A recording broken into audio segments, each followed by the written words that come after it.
We're aired down just a little ways out of Height, Utah, and I just took the drone and flew it over there to the Black Hole of White Canyon, which has got to be one of the better names I've heard.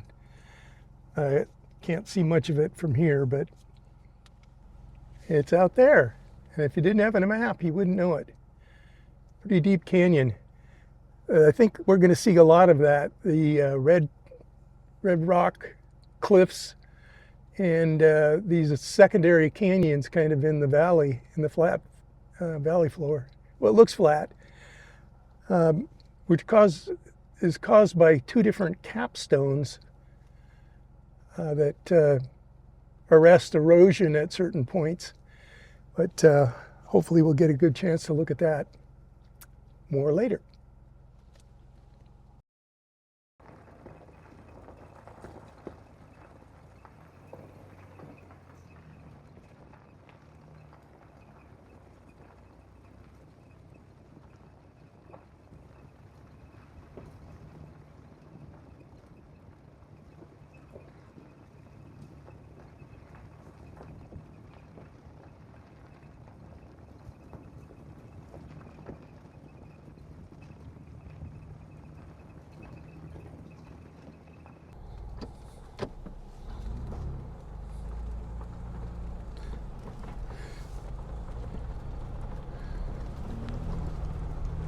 Well, there's nothing like the morning light to catch all the texture. Still before 9. I think this is going to be a mighty pretty drive.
I have this marked on the map because it's right near this canyon, and I'll take you out there in a minute, but it looked like a camp.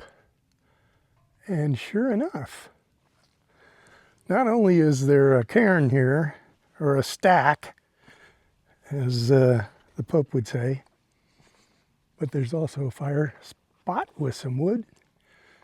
And that doesn't look like it's going to give much protection from the sun because it's morning and the sun's already shining in there. But it would protect you from the rain.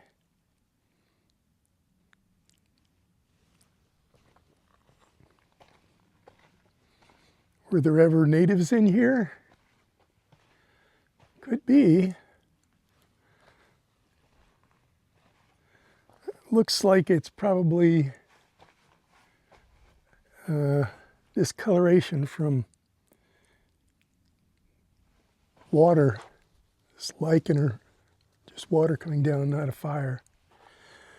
Although there are modern fires here, which caused this stuff, this blackening. In any case, this is a mighty nice spot. And I would have no compunction about stopping here if it wasn't only 10 o'clock. Let's go over to the precipice here, take a look. It's deceptive. You drive up and it doesn't look like much, and then look over the side and you wouldn't want to fall over.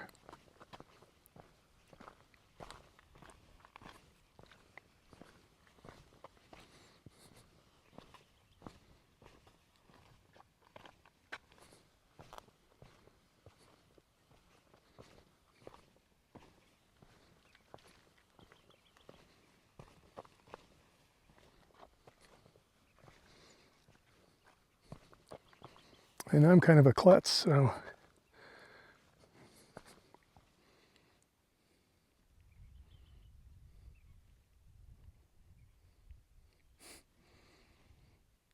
you want to be driving along this tan rock without paying attention to where you're going. It's just gorgeous out here. This tan rock, I'm going to have to look at it a little closer. It has lots of erosion marks in it, and it's obviously a lot stronger than the sandstone that form these cliffs. Whatever's on the very top is also strong, called a capstone. But this is called capstone also because it is unusually tough compared to the other materials. This could be limestone. This is once under the ocean or under a inland sea, shallow sea.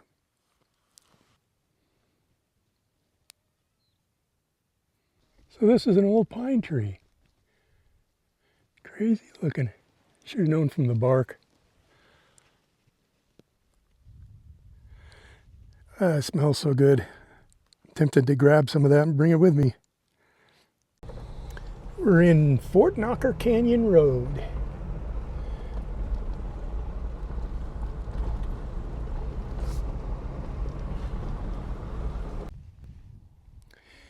The highway's at the bottom of that cliff, and I've driven past here many times and seen this canyon and some other ones that are connected.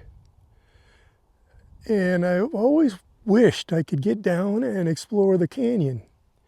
It's one of the reasons that I decided to go on this trip. It's hard to get close to it though, because this tan stone is really bumpy to drive over, so they don't make roads that close to it. But here we are.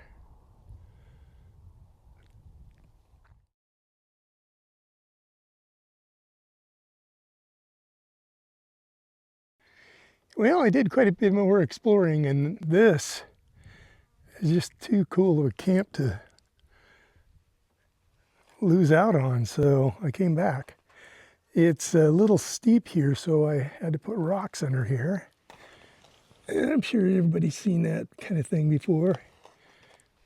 I'm on the other side.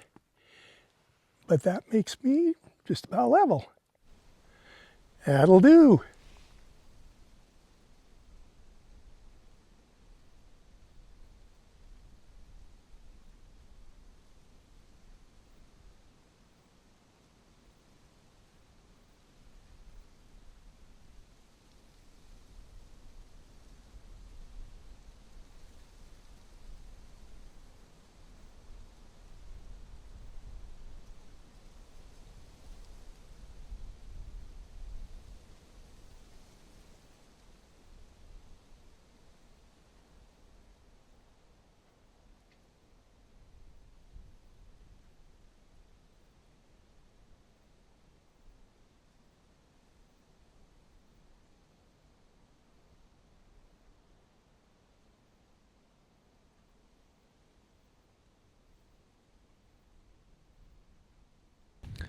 I went out for a little afternoon walk and down this canyon and took the drone out there. Got some few shots. I had a chance to look at this, and it looks like sandstone. These are little agaves. I've seen them flowering out here There we go. It's an old flower one.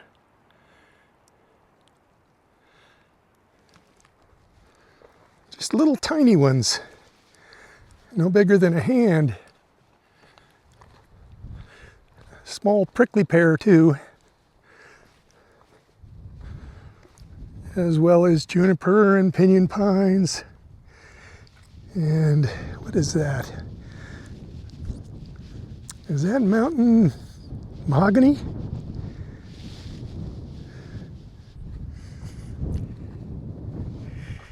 That is cryptobiotic soil.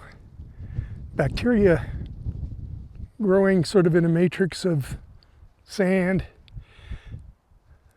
I don't know if I've ever seen it that tall before. I must like it out here. It's all up and down the slopes.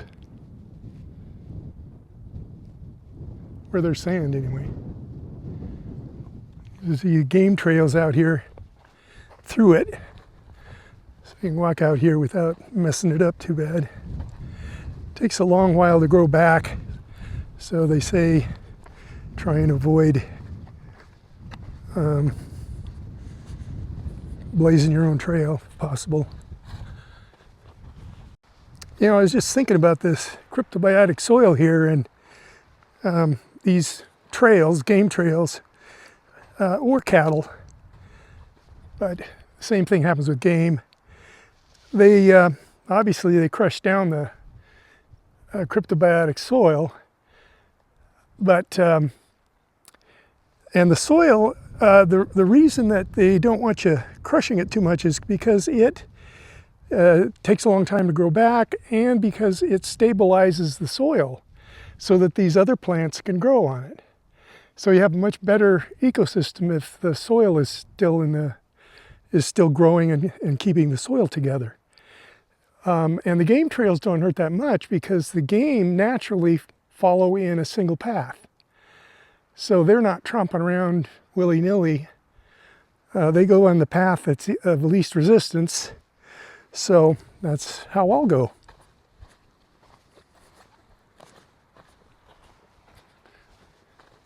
Man, look at that crusty old stuff. This little ledge cliff overhang, alcove, whatever you want to call it. Notice how that's a different color in there.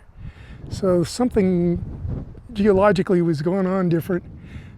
This is a basin, it was a shallow sea for a long time, 100 million years ago or something. And it was always subsiding and coming back. And so some of the time it was, you know, the bottom of the ocean kind of silt, and other times it was this stuff, which I think is sandstone. I don't know what the red stuff is, but I'm not going to climb around in there. I'll wait for my opportunity. So I'm making chicken tinga tostadas.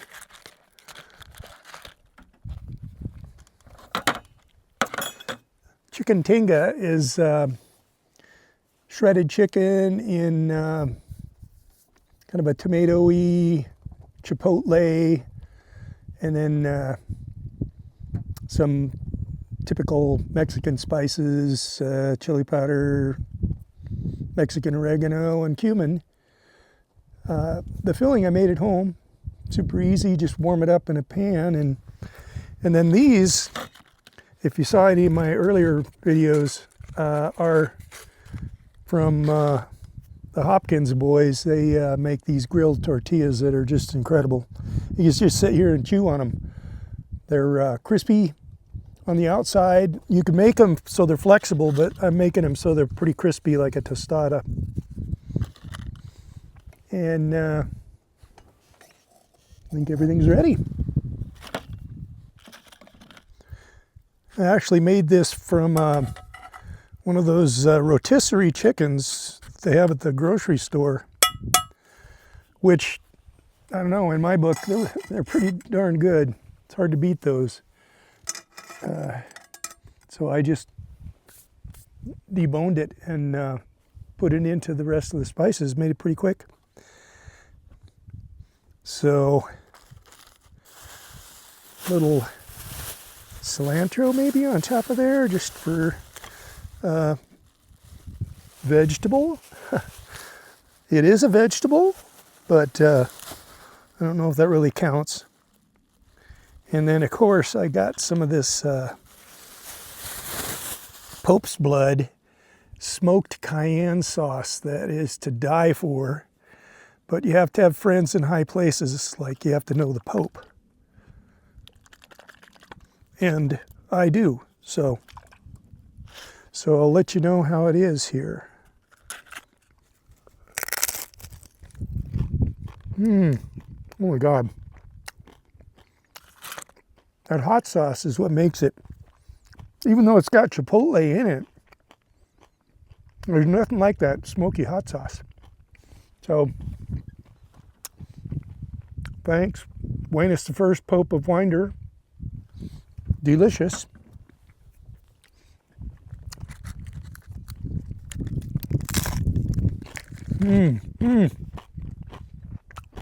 So crispy, and these are applewood briquettes, for what it's worth. Give a really great taste to the tortilla even. I'm sure you can hear the crunching all the way over there.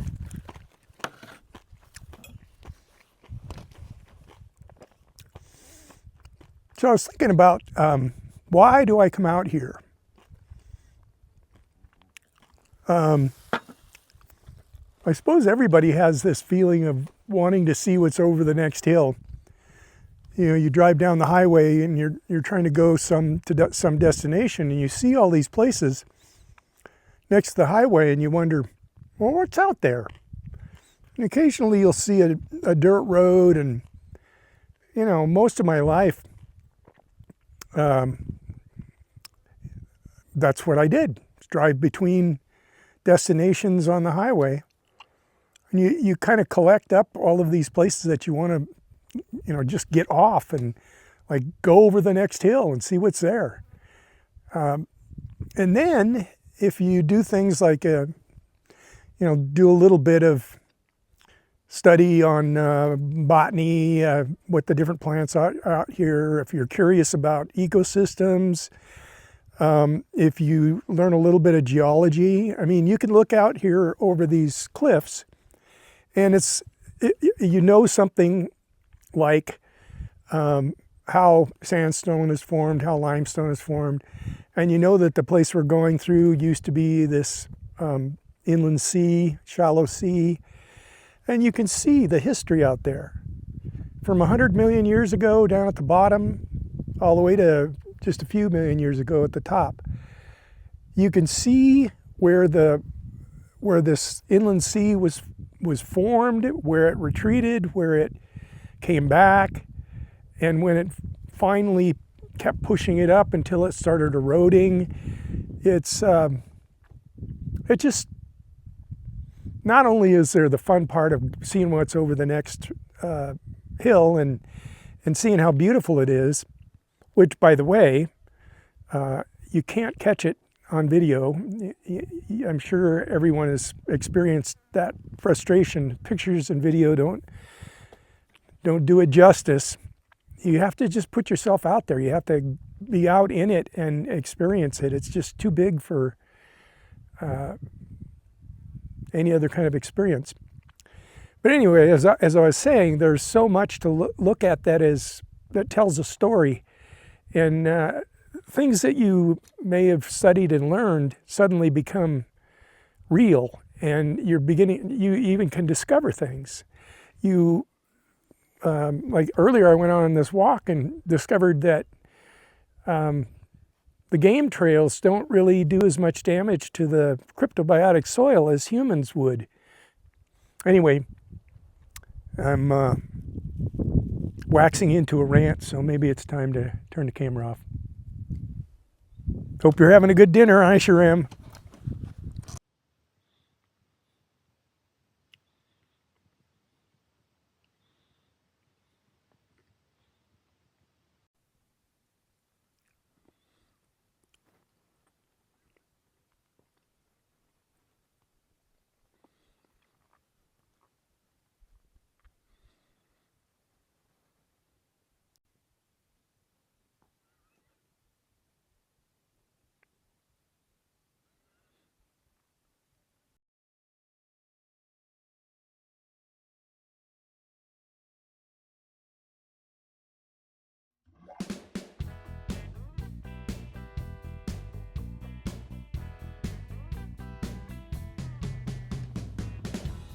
broken lines and broken strings, broken threads and broken springs, broken arrows and broken heads, people sleeping in broken beds.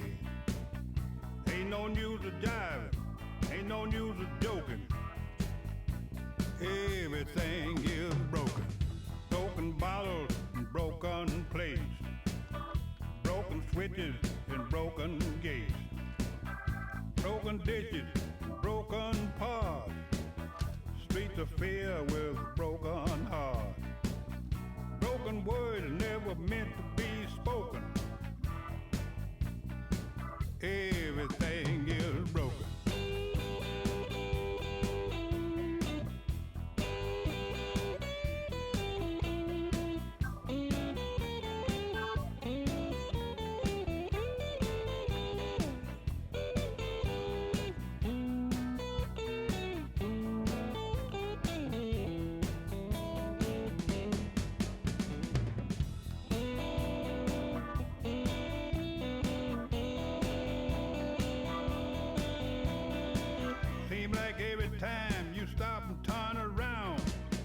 Something else just hit the ground.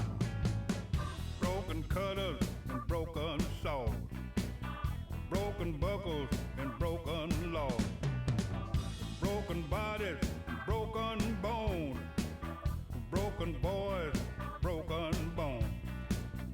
Take a deep breath, feel like you are choking. Everything is broken.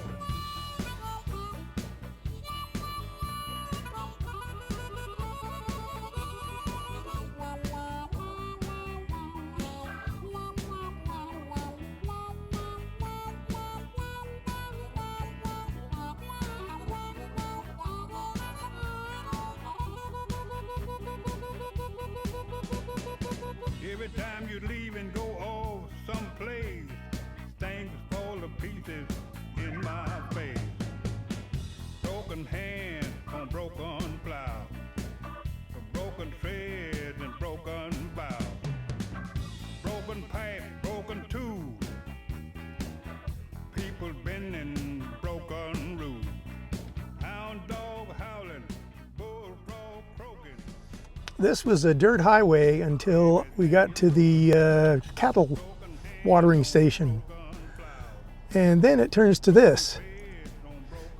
So it'll be a little more fun, but no guarantee I'm going to be able to make it all the way. Other people did though, so I'll give it a try.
Well, that is undoubtedly the worst road I've ever been on. I was in 4-low the whole way. I didn't need lockers, but I very easily could. It slipped quite a few times. So down at the very bottom of the road is just a rubble pile all the way until you hit that mid-tan section. And then it's rubble and sandstone. And it's just uniformly steep. Every time you take a turn, you look up ahead and you think, Am I going to be able to make it up that?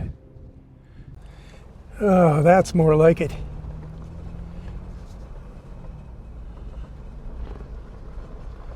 Beautiful.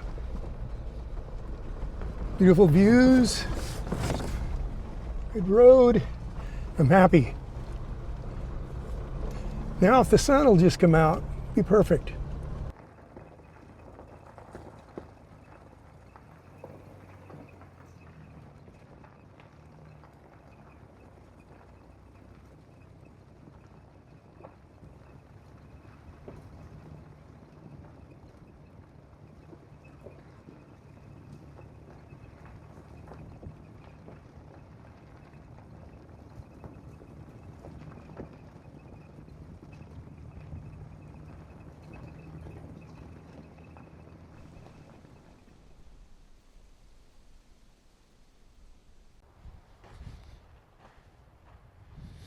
We got up on top and it's nice red sandstone. Very pretty. Wanted to get some shots of this flowering plant. I don't know what it is, but I will research it.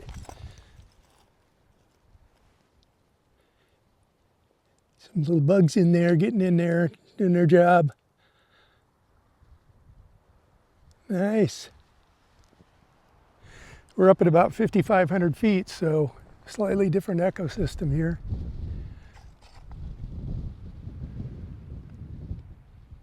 Very pretty. You'd never know if you didn't come up. Just get out and walk around. Never know what you'll find. These are hedgehog cactus. Not a lot of cactus out here, but maybe up here it's different. You can see the new growth there at the very top.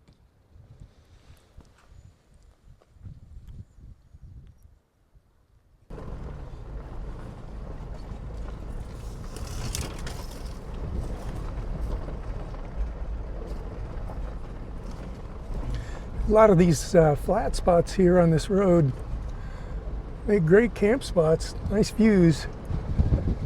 See all the way out to the Henry Mountains. That is Short Canyon down there. We're overlooking it. And we're kind of going along the rim here. A bit off camber, but not too bad.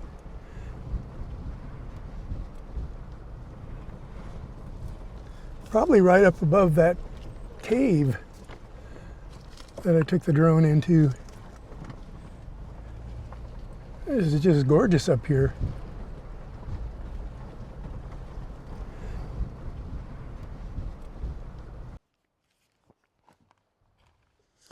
We're going along on top of this mesa,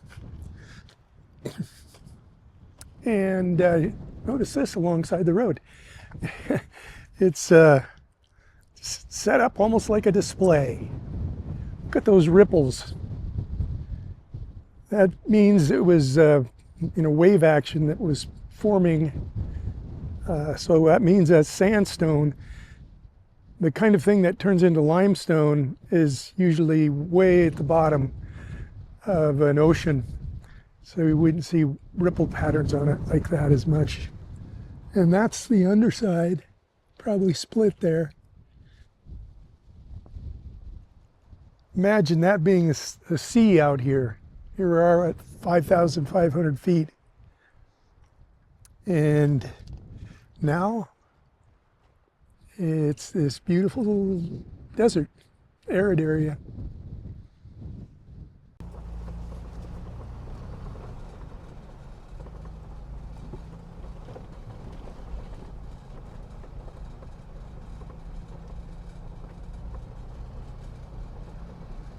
Corrugated sandstone.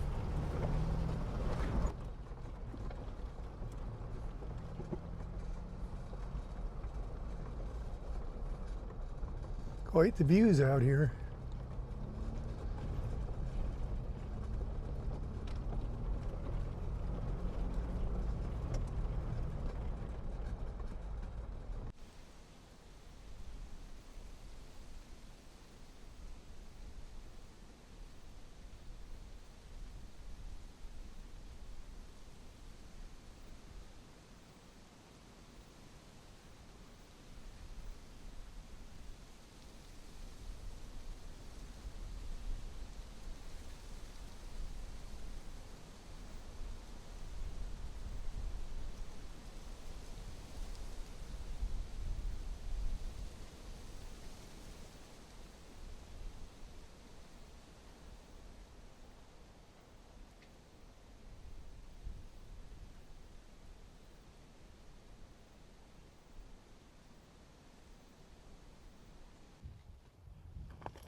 I was driving along and noticed this very odd looking black rock. Maybe not black, but almost. Very uncharacteristic. And I noticed that there are a few others of this type of rock. It's not varnish, I don't think, because it's not affecting any of the other rocks here. But there are some other ones sort of embedded in the sandstone. Down there. Another one over there. I'm guessing that they were in a layer at one time, but they were left as these single remnants by erosion. So in other words, they were up higher in the layers. We're out here pretty remote. I doubt that side-by-sides come out here because they don't usually camp when they're side-by-sides. And who would have thought we'd find a cabin? I love finding cabins. This one is not in a state of arrested decay. It's in a state of all full out decay. But I'm gonna go take a look. Looks like it was on a poured cement foundation, which has to be kind of fancy for way out here. I mean, you don't know where you get the water to pour it.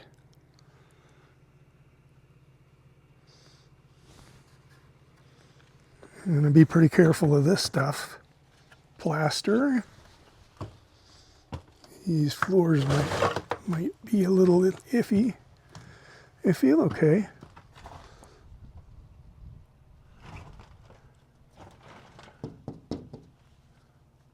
You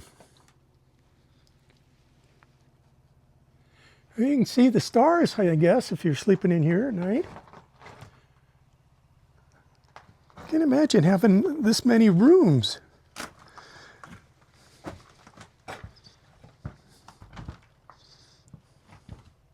Oh, it's bigger than I thought. Got an addition off the back. Obviously, this wood is not good enough to go any further.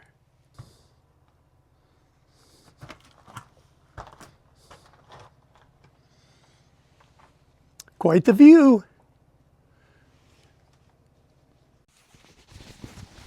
There's an old tire over there. And a barrel. I'm gonna keep my eye open for signs of a mine.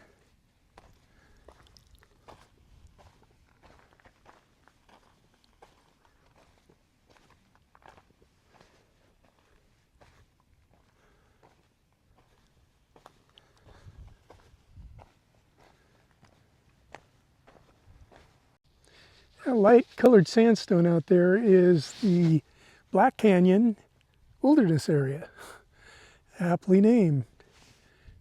It's the Colorado River. That is Jacob's chair.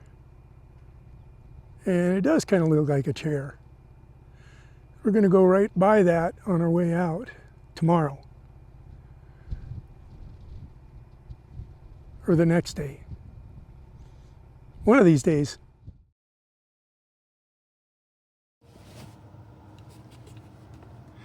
And we had to get out of camp pretty quick. It rained all night. It was, I don't know, 35 to 45 knot winds, battering everything, and turned it into mud around camp. So I just packed really quick when I got a break between rain showers, and got the tent down because it's really hard to get down when it's blowing. And now we're trying to get out of here, and we're going towards Jacob's chair there. This is the back side of it.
If you don't like shelf roads, don't go on this one, because it is straight down on that side.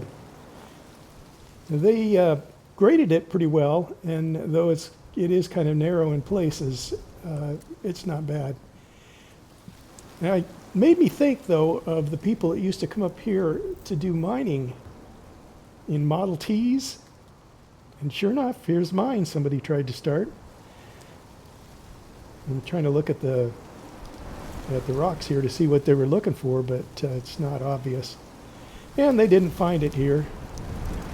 But I can imagine sitting here in a Model T, and you look up above, that stuff does not look very stable. So, onwards. This is the poetically named Gravel Canyon. I wasn't able to get very close to it, so sent the drone out. That's kind of true of all these canyons. It's kind of difficult to get to the edge of them. There's no roads. But they are kind of cool. And I can understand why canyoneers like coming out here. A lot of slot canyons and pretty cool things to climb over. So we finally made it to our third camp here. And bingo, right on the edge of Cheesebox Canyon. Amazing views. Logan Cundiff recently posted about what he thinks a 4x4 or an overland rig should be. Something nimble and light. He has a great channel, by the way. Highly recommend it. I'll post it in the comments. But my use for it is to get remote and to do it solo for the most part. So I'd like to be able to get over just about any road there is that's legal and do it safely. And I do camping. And he's more about getting to trailheads. I bet everyone has their own definition of what overlanding is, anybody that's interested in it. But this works for me, and whatever works for you, more power to you.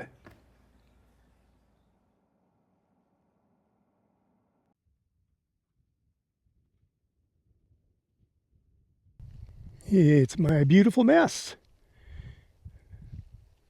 This is Camp 3. Heading home tomorrow morning.